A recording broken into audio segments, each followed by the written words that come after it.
नमस्कार, माझं नाव धनेश जोशी आणि वाईच थोडं द्वाईचच्या दुसऱ्या भागात तुमच्या सर्वांचं मनापासून स्वागत. तर आज आपण नक्की काय बरं जाणून घेणार आहोत?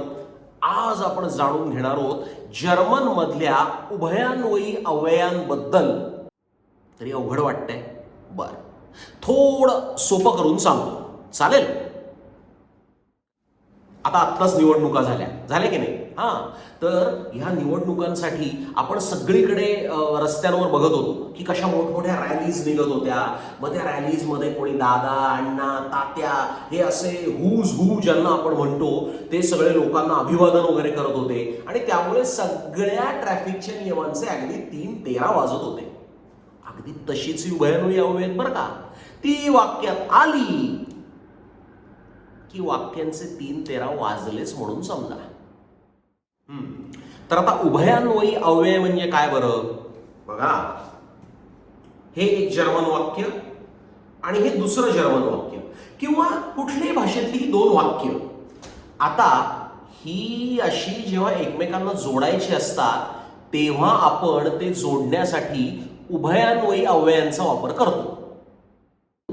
अशीच दोन कनेक्टर्स बरं का जर्मन भाषेत आहेत. ती कुठली आहेत माहिती आहे?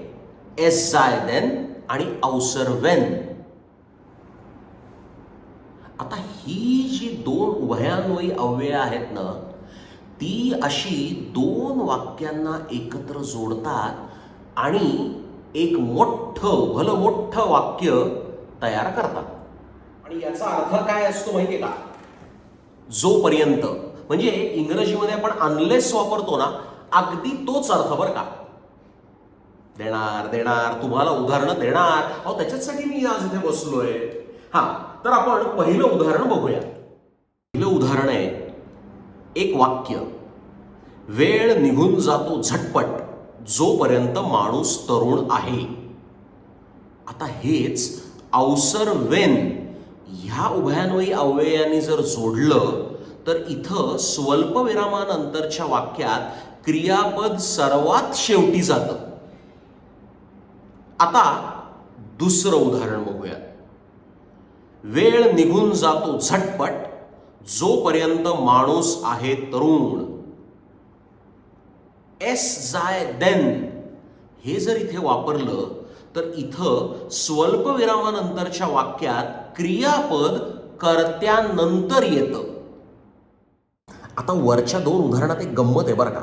म्हणजे स्वल्पविरामापूर्वीच्या वाक्यात, ज्याला आपण प्रमुख खंड असंही म्हणू शकतो, क्रियापद कर्त्यानंतर येतं, जे जर्मन भाषेच्या प्रमुख नियमाला धरून आहे. आणि नंतरच्या वाक्यात आपल्या भाऊ, दादा, तात्या यांची एंट्री झाली ना की क्रियापद हलकंच अगदी दुसऱ्या जागी जातं. काय आहे की नाही गंमत?